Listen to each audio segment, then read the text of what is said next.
This episode of New Politics was released on the 25th of March, 2023, and produced on the land of the Wongal and Whadjuk people.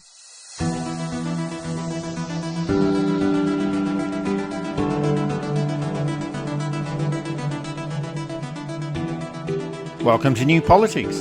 In this episode, we look at the week in federal politics, including the AUKUS deal, the voice to parliament and the safeguard mechanism for emissions control, the anti-trans agitators and Nazis getting an unwelcome reception all across Australia, and we'll look at who's going to win the New South Wales state election. I'm Eddie Djokovic, editor of New Politics. I'm David Lewis, Mark Latham's gender advisor. And for our Patreon subscribers, we've got a mini podcast about Malcolm Turnbull taking up the campaign to hold a royal commission to look at Rupert Murdoch and media concentration, and we'll send out the details of that directly to you during the week. And if you'd like to support New Politics, you can support us through a Patreon subscription, but whether it's a subscription or whether you just want to listen in, read our material online or buy a t-shirt or buy a book, it's all available at newpolitics.com.au, and all of this is a good way to support independent journalism.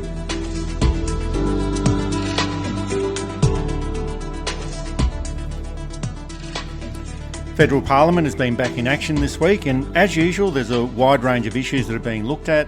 There were the remnants of the AUKUS debate from last week, where after the complete support provided to the deal by the media, there have been more voices calling for more scrutiny on AUKUS, how much it's going to cost and what it actually means. And all of this is on the 20th anniversary of the invasion of Iraq, which was based on those weapons of mass destruction that were never found. So the lesson from this is we should never act just based on what the governments are telling the public, and hopefully we'll learn those lessons when it comes to AUKUS. They've probably been lumbered with it, and that happens. Outgoing governments often, not always, let's be fair, but often leave booby traps for new governments to deal with. More often than not, there are economic booby traps. They'll hide unemployment figures, or they'll forget to tell the government about a major expenditure that's coming up or some such.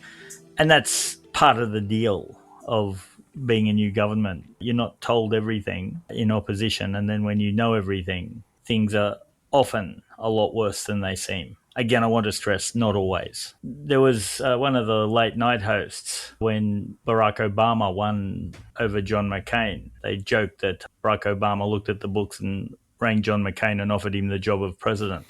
And you could nearly say the same for Anthony Albanese and Scott Morrison. When he had a look at what had happened, he rang Morrison back up and said, no, you can have it, because that's the nature, particularly with such a disingenuous and inept Prime Minister. And hello to all the right-wingers listening who are going to tell us how wrong we are and that he was a good man brought down. It's a deal that hasn't gone down well, I think it's fair to say. And I said this last week, I know that it seems that the government is stuck with it. Why they're pushing it as a great thing, I still don't know. Why they're not just sort of saying, yeah, we signed this, no further questions, let's move on to some good news. We've reached a compromise on the voice with the Liberal Party, for example. Even the less good things, just to distract attention from it, I just don't understand.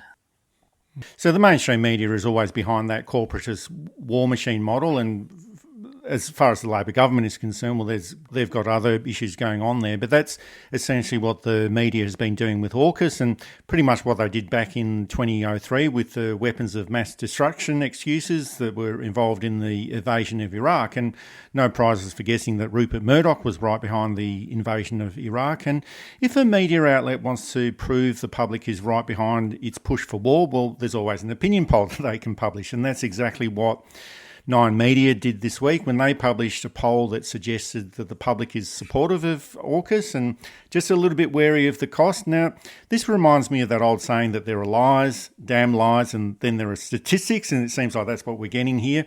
But this is a little bit at odds with the Essential poll, which suggested that support for the AUKUS deal overall is waning. Only 25% of the electorate are fully supportive of the idea of nuclear submarines and the cost of it. And only 20% of people surveyed believe that China is a threat that warrants this kind of deal. Now, there has been a shift in public sentiment recently, and that was probably kick-started by the intervention of Paul Keating last week at the National Press Club. There's other former Labor MPs that are making a big fuss about this. There's also a current Labor MP, the Labor member for Fremantle, Josh Wilson. He's also raised some questions about the AUKUS deal, and true to form, the media reports on the conflict within the Labor Party and suggests that this shows a split within the Labor government. But I think this is what the public wants. They want to debate about this deal, not just the AUKUS deal, but many things that affect the public interest. And they just want to know more about what this AUKUS deal is. And who knows, they might end up supporting it anyway, but they just want to know more about what it actually is. And to be honest, we'll probably never know what the true nature of this AUKUS arrangement is and in whose benefit it actually is. And more than likely, it's probably more to the benefit of the United States. But we just don't want a repeat of that weapons of mass destruction lie from 2003, where hundreds of thousands of Iraqi people were killed, and along with it, a whole range of other geopolitical problems in the Middle East. So I know that decision was over 20 years ago, but political leaders need to learn from those mistakes in the past. Yeah, even back then, Google Maps was a new thing. And if you went to the country of Iraq on Google Maps, there was nowhere. There were no obvious or even hidden underground bases. It was just kilometres and kilometres and kilometres of desert. And then you'd run across the odd village, the odd military base that didn't have anything more than the usual things. The intelligence services knew, and Andrew Wilkie resigned over principle on it and became a member of parliament. There were others in Britain and the US who said, this is not right. This is not what intelligence does. The work is difficult enough without basing it on lies. Australia has, since 1909, seen the United States as its saviour. The fleet comes in 1909. And if you drive around the Australian cities and you see streets like Connecticut Street and Minnesota Street, they're not named after the states. Those streets were named after the ships. And since then, Australia has really looked to America for varying levels of support. Now, we could go into the nuance of Curtin in World War II with the Japanese army, at that point undefeated in battle since forever, on the doorstep, and the British army being stuck in Europe and Africa and other places. With Holt and LBJ, you could argue that Vietnam was an issue, and if the domino theory was correct, Australia was in grave danger and needed. Maybe, maybe not. And we know that the domino theory turned out to be completely wrong as a theory. But, in the context of 1967, yada, yada, yada, okay, maybe, perhaps. There's no reason that John Howard should have given troops in 2003. Bob Hawke really shouldn't have given very much in 91. He only sent a couple of ships over, but maybe that was too much. It's never easy, but we live in essentially a world in which you need allies, in which you need to hang with your crew as such. And deals are made that aren't always transparent, but are binding. And as a result, we find ourselves in situations like this. New Zealand, however, was able to avoid all such things. The ANZUS Treaty has ended, really, and New Zealand is still an ally of America, still loves America, still feels America a great country, but isn't kowtowing to it. And I think that may be the way for the larger and more influential Australia to go. Be neutral, or even not neutral, but be cautious, as friendly to everybody as you can be, but also critical and stand up to them when required in the national interest. So there has been that opinion poll to suggest that the level of support for AUKUS has gone down, but there's also other opinion polls out there at the moment. The public support for the Voice to Parliament has dropped. It's still at 59% support, and it's also got support in 4 of the 6 states as well, and that's enough to have it pass when it gets to the referendum stage, but it's getting to that zone where the vote might be a little bit precarious. There was a referendum in 1977 to hold simultaneous Senate and House of Representatives elections, and to me that seems like a simple enough proposition, and that actually received a yes vote of 62% across all of Australia, but Joe Bjelke-Petersen in Queensland and Charles Court in Western Australia campaigned against it, and it received less than 50% in those 2 states and Tasmania. So that referendum question was defeated. Now, it might be different with the Voice to Parliament, though. We'll just have to wait and see. But the Prime Minister, Anthony Albanese, he has announced the referendum question that will be put to the people. The Uluru Statement from the Heart invites all Australians to walk together to a better future. Today we take a very important step forward on that journey. This moment has been a very long time in the making, yet they have shown such patience and optimism through this process. And that spirit of cooperation and thoughtful, respectful dialogue has been so important at arriving at this point in such a united fashion. The question that Australians will be asked at this year's referendum is a very simple one.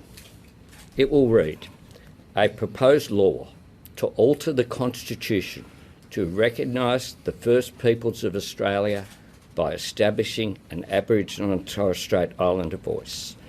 Do you approve this proposed alteration? That's the question before the Australian people. Nothing more, but nothing less. So that's the question, and it seems pretty straightforward, but of course it's not going to be as straightforward as we'd like it to be. We're still not sure what the federal coalition is going to do. They have said that they will support the bill to enable the referendum in exchange for funding to produce a pamphlet about the voice to Parliament. Not sure what it is about the coalition and pamphlets. They're always keen to produce pamphlets and not do very much else. But just the fact that they'll support the passage of the bill, that doesn't actually mean anything at this stage. They can still support the bill and get their pamphlet and then go on to say that they're not going to support the voice to Parliament. And there's still the chance that if it looks like the referendum might be defeated, the Prime Minister can always decide to hold it off until a more favourable Liberal Party leadership arrives, and who knows how long that might take. But it seems like there's still a little bit to go with the voice to Parliament. The question is vague. I think, though, it's appropriate. You don't want it too specific because that's where the opposing voices can jump on and pull apart at the details, which is what happened in 1999 with the Republic referendum. This avoids that mistake. I still think the coalition is going to campaign against it, maybe a bit more tacitly, because you can't trust the current neoliberal. Malcolm Turnbull will tell you. He gave them everything and they still treated him like dirt. Dutton does not have a very strong record on Indigenous rights, and a pamphlet suits him. I'm going to bet that there's going to be a lot of no pamphlets and why this is wrong pamphlet, and the dog whistle of it's going to take away your representation to Parliament because there'll be this extra block because there's not enough detail, despite the fact that there is a ton of detail, and despite the fact that most Indigenous people support it, and despite the fact that most non-Indigenous people think it's a reasonable thing. All they need to do is sow reasonable doubt or even unreasonable doubt in people's mind. I am of the opinion that you only get one go at a referendum. I cannot remember any referenda that was presented, lost, and then came back. Well, there were those 1916 and 1917 referenda about conscription, but they weren't actually referendum questions. They were plebiscites. Yeah, they weren't going to adjust the Constitution. When you think of the constitutional ones, now some of them should never have been asked in the first place and all of that, and that's, sure. But you get your one chance at a referendum. This is it. Now, I do hear the one valid complaint that we should start with a treaty, but I think this is a good way of getting a treaty anyway. I think this is a way that the non-Indigenous population will be comfortable with in working towards a treaty. And I do understand that's problematic too, but we have to work with everybody. And the safeguard mechanism for climate emissions, that's also up for debate. Now, this is a leftover from the time of the Abbott government in 2014, and like everything else the coalition did on climate change, it just did not work. Companies were supposed to be paid to pollute less, but they were actually paid and actually polluted more. So understandably, the Labor government wants to reform this system so it does actually help to bring emissions down. Now, you'd think that the Labor government would just ditch this program and create a new one, but it just seems so scared on anything to do with climate change and politically would prefer to use whatever useless program the coalition created and then amend it. And I guess they're doing that so that they can get some sort of political cover and just say, well, look, it's actually a coalition program that was set up in the first place and we're just making it better. And we do keep hearing that the climate wars are over, but the Labor government is just so spooked about the carbon reduction scheme from 2011 and avoiding anything that could be perceived to be misrepresented as a carbon tax. So climate wars might actually be over, but I think we can still hear some of the shots being fired in the background and maybe even coming from their own side. But the safeguard mechanism is complex. It seems to be an argument over offsets and the quality of these offsets. The Australian Greens are demanding that the government ends new coal and gas projects, and I think that's unlikely to happen. So I'm sure that the Greens and the government will stitch up some sort of deal, but they better hurry up, because in Sydney it's supposedly autumn and we've had a couple of 38 plus days over the past couple of weeks. But it's hard to know what the deal of the safeguard mechanism will end up being and whether it's going to make any difference or not. Labor Party is, and I've said this before, it's in a difficult position. And we're seeing the change in what divides us and what we disagree on. Of course, unionists in mining and in forestry who are worried about their jobs want the party of Labor, the party of the unions, to defend their interests and to keep their work going for as long as they possibly can. But these are now jobs that are coming, in many cases, are coming to the end of their useful life, at least in the way they're done. I've said this before too, we're always going to need mining. Unless we move to some kind of synthetic material that can be manufactured. We need lithium for batteries. We need zinc for all kinds of things. We need silicon. We need all the minerals for various things. The mining's not going to stop.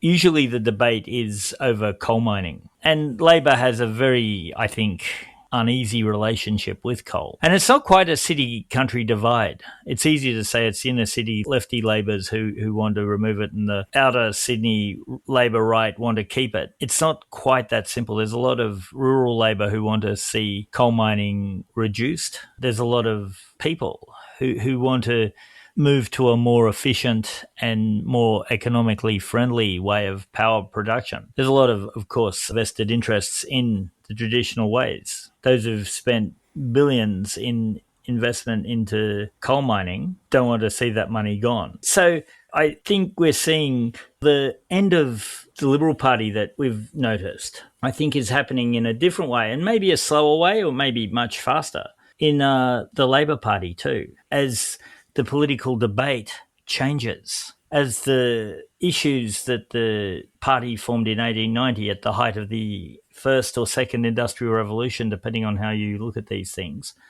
to protect a working class that was a lot bigger and a lot more easy to transition out of, may not be the party for 2023 in a completely different economy, in a completely different work environment.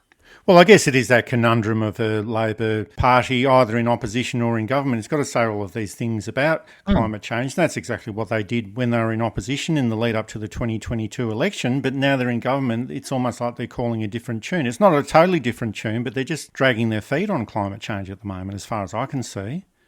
There's no plan, or they haven't announced a plan, and we need to see the plan for what are we going to do. I sound like Peter Dutton now. There's no detail. But I think there's no detail because there's a lack of resistance to look at serious ways that jobs can be protected or at least transitioned. We're not mining coal anymore, we're mining something else, or we're working in another field. We're not chopping down as many trees anymore, so we don't need as many loggers. But we do need people in different parts of the industry to do other things, or we can set up a new industry and retrain people.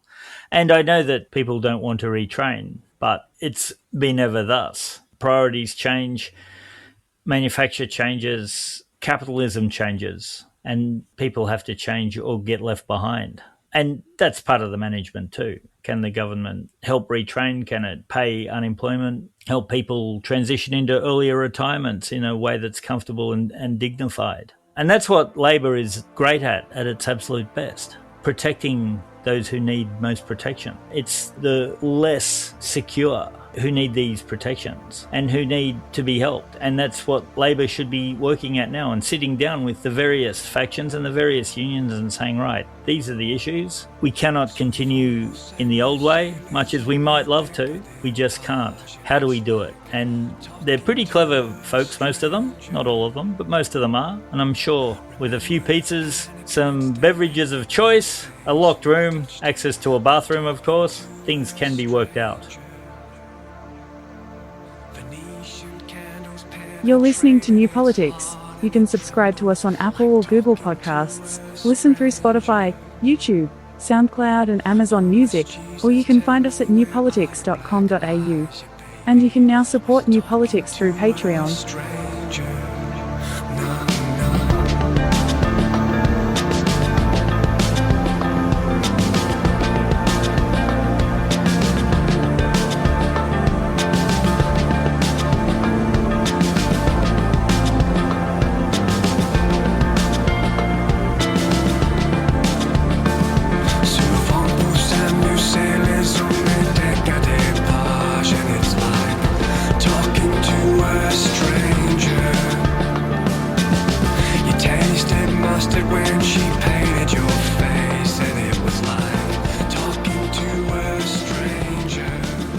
And neo-Nazis have been causing trouble again, and this time it was the Nationalist Socialist Network, that good old German name from the 1930s, and they seem to be teamed up with the anti-trans rally organised by Maura Deeming and Kelly Jane Keane-Minshall, who also goes by the name of Posey Parker.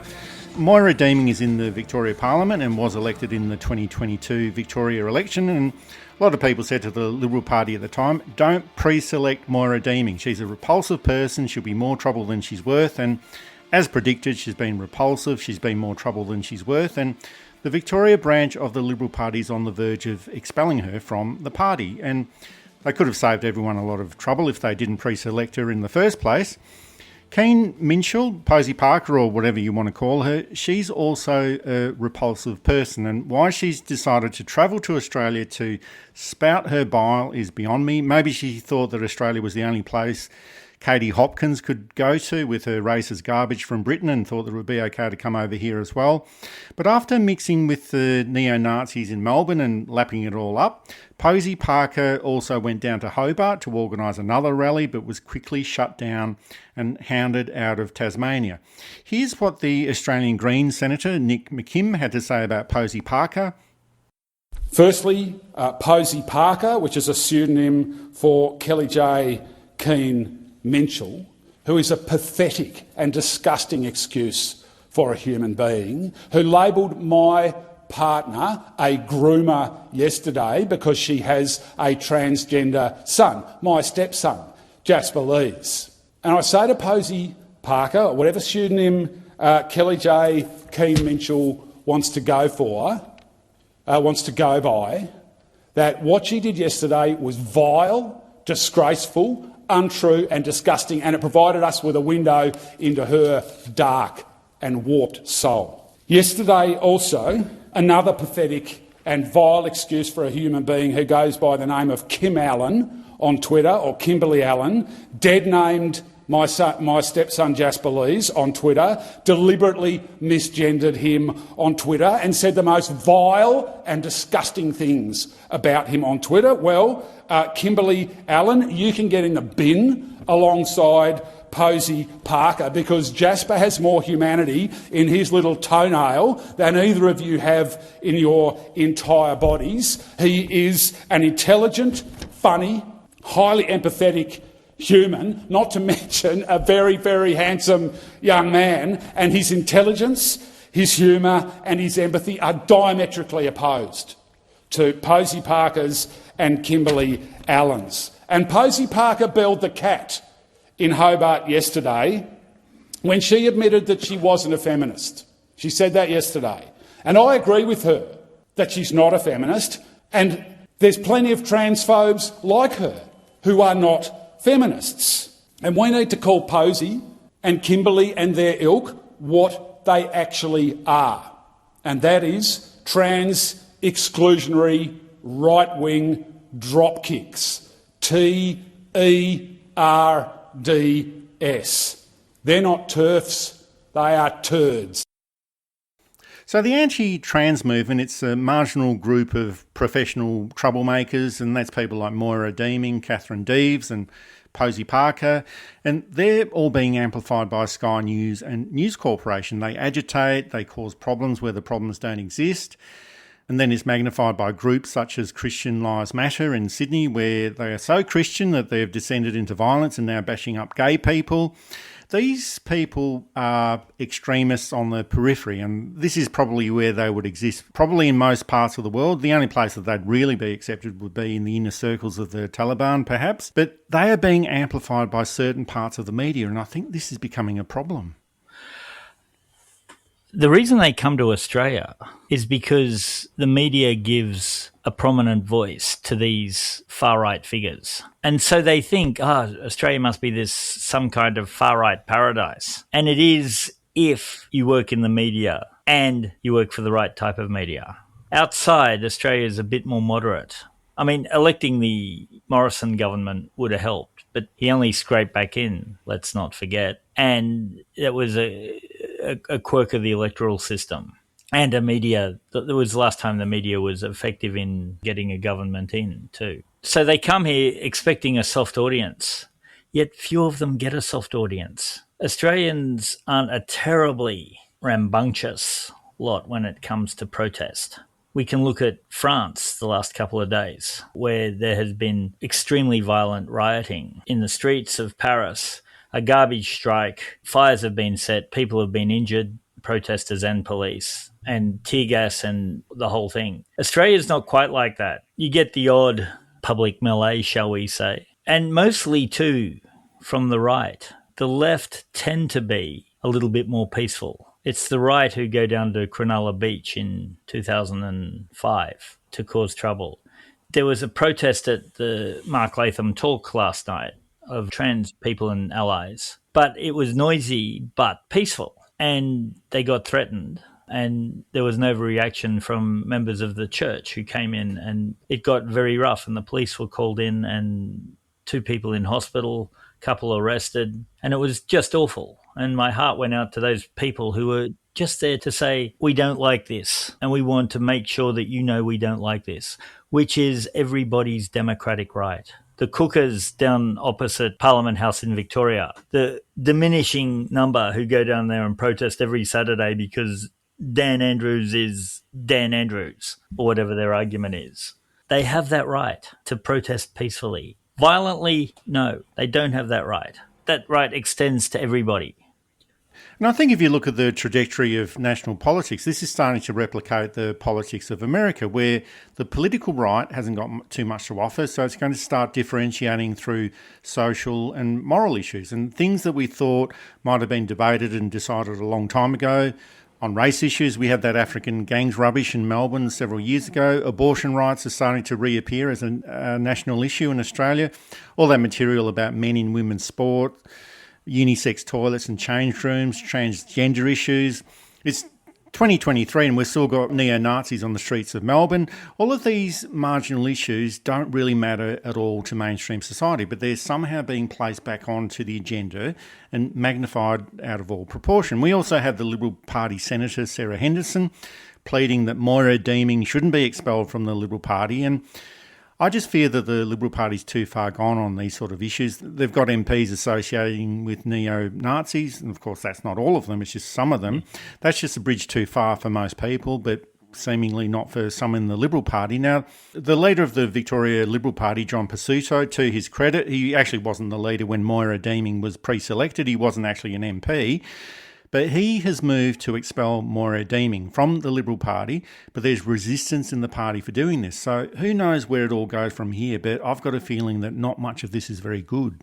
Yeah, and I add good on John Pasuto for doing that. It can't be easy. He'd be getting a lot of pressure, but it's what a leader of a party has to do. And in a broader sense, World War II happened 80 years ago. We sorted it out. Why are we still dealing with these extremist terrorists? It's done. You lost. Go home. It's just incredible. And they're the people who espouse freedom, freedom, freedom. Well, shouldn't you be free to identify as the person who you think you are? And if it's not in the binary idea of male or female, who cares? It's none of my business how people identify themselves. It's nobody's business. It shouldn't be anybody's business. They've tried the old, they groom children. How dare a drag act read stories to a kid? But why not? It looks terrific. a little bit of glamour. Yeah, and this is the generation that grew up listening to David Bowie and Freddie Mercury and his Sandra Rhodes frocks and Mark Bolan with the makeup. And then later, Motley Crue and Poison with the teased hair, and they say, oh, how dare these men wear dresses and identify as female. It's always happened, and it's of nobody's concern. And they'll say, oh, but they're grooming children. So it's all right for the Catholic Church. It's all right for the Boy Scouts. It's all right for a ton of other organisations to be caught doing this. But for a group of people who it seems there's no evidence that there is a movement in grooming children from the trans community, you just have to reject those claims. Just let people be. You're listening to New Politics. You can subscribe to us on Apple or Google Podcasts, listen through Spotify, YouTube, SoundCloud and Amazon Music, or you can find us at newpolitics.com.au. And you can now support New Politics through Patreon.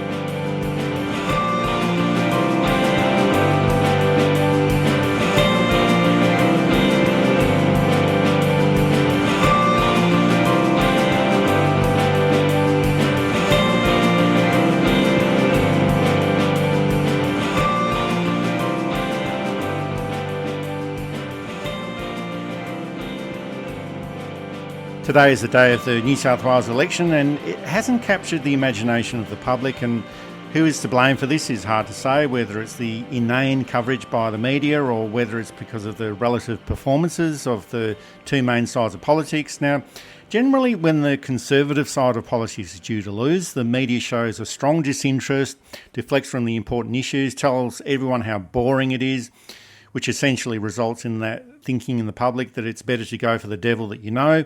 But the flip side to this is also that thinking that it's time to give the other side a go. And it's been 12 years of Liberal national government in New South Wales. There was 16 years of Labor government before that, so maybe it is really time to give the other side a go.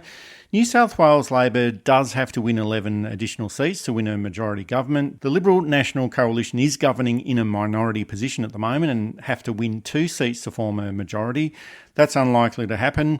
But the more likely outcome is a Labor government in a minority position, but also with a good chance of winning a majority. The New South Wales government does deserve to be thrown out of office, but it might also be a case where New South Wales Labor hasn't done enough to convince the electorate that it needs to be returned to office.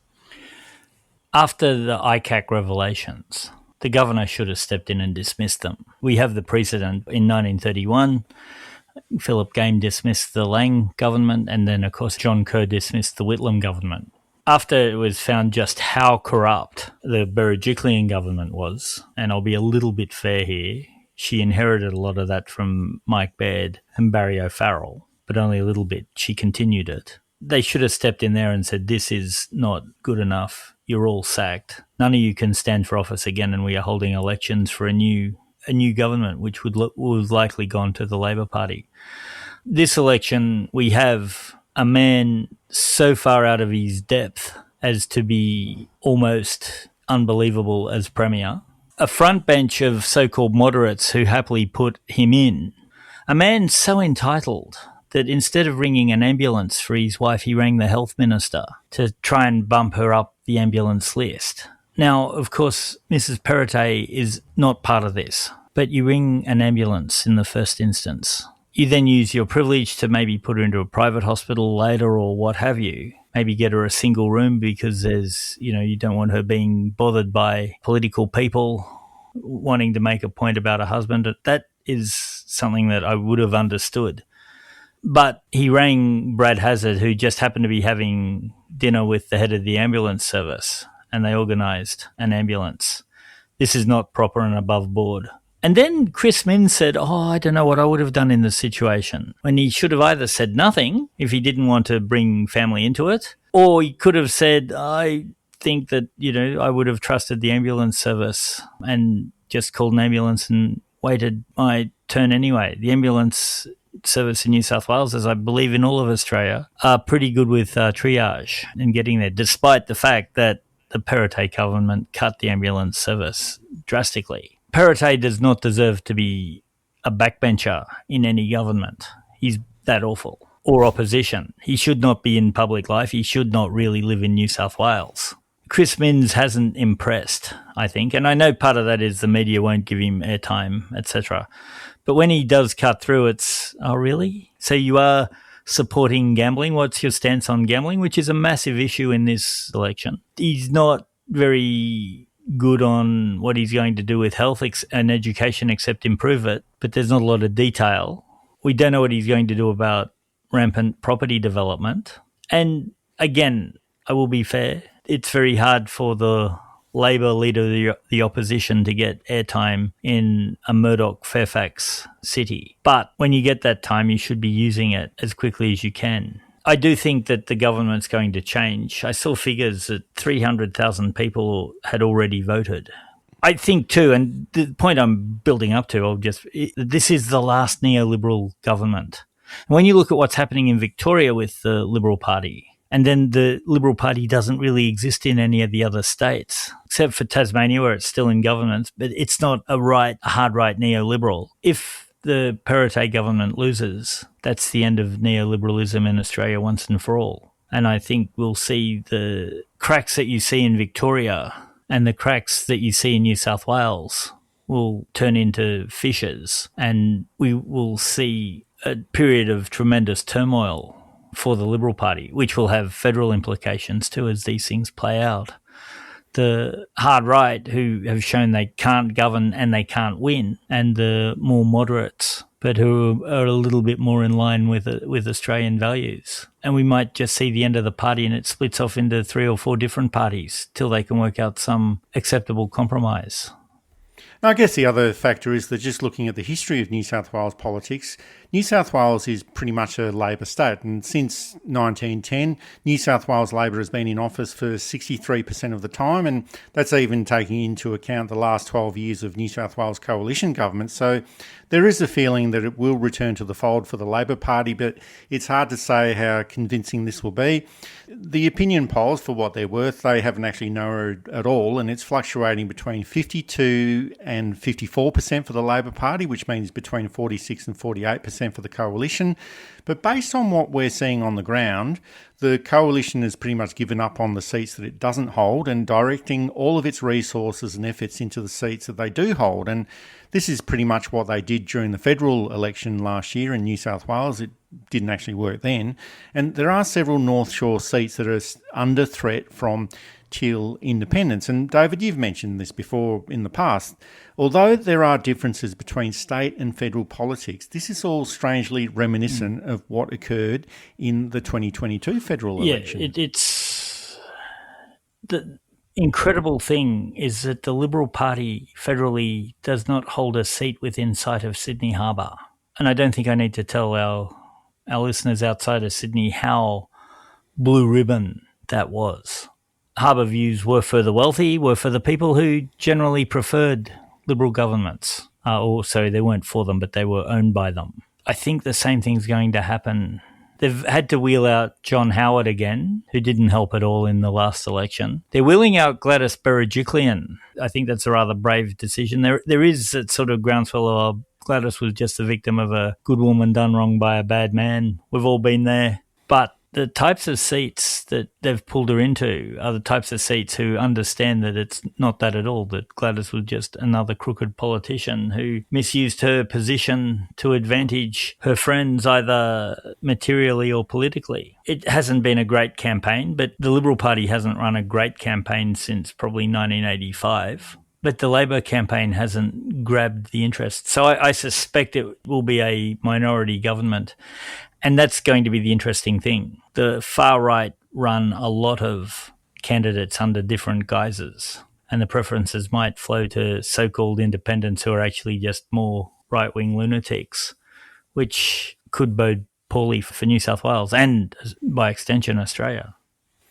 And I guess we also touched a little bit on the respective leaderships before, but just looking at Dominic Perrottet, just like Scott Morrison in the lead up to the 2019 federal election, his true self has been well hidden. And There's been no mention of the extreme Opus Dei brand of Catholicism that he's involved with. He's virtually stayed away from all the social and moral issues affiliated with the Catholic Church, and we can't fully say yet, but there's just been no indication at this stage that his Catholicism has influenced his leadership. And I'm sure that when he became leader in 2021, his sole focus would have been on the 2023 election and winning that. Now, if Dominic Perrottet wins this election, what will change? Will he see that as a vindication for him personally? And why wouldn't he?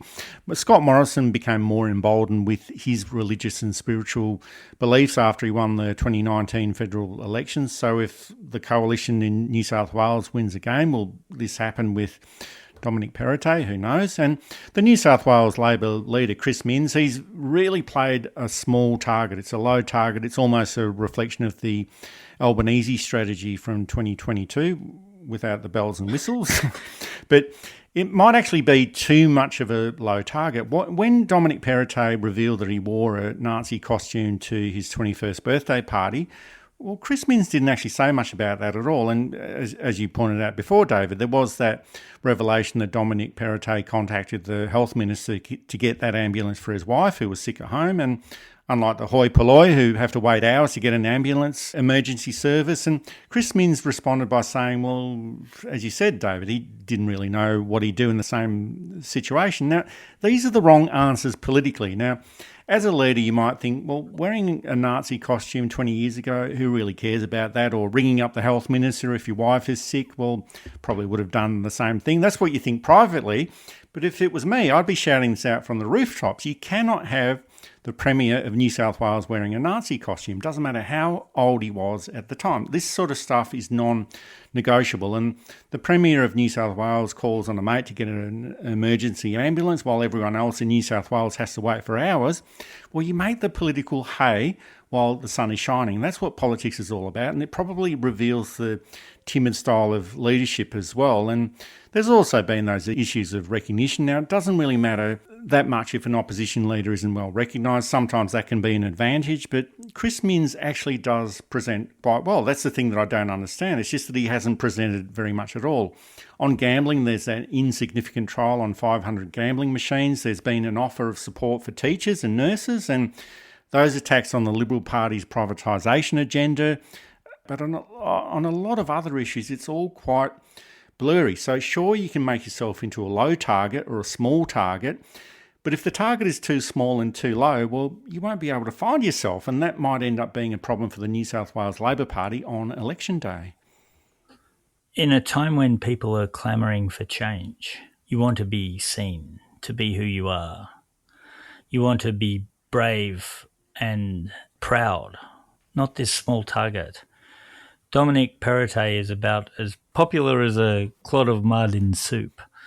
He shouldn't have any chance of winning, and I don't think he does. But it should be a Western Australian-style wipeout. It's not going to be.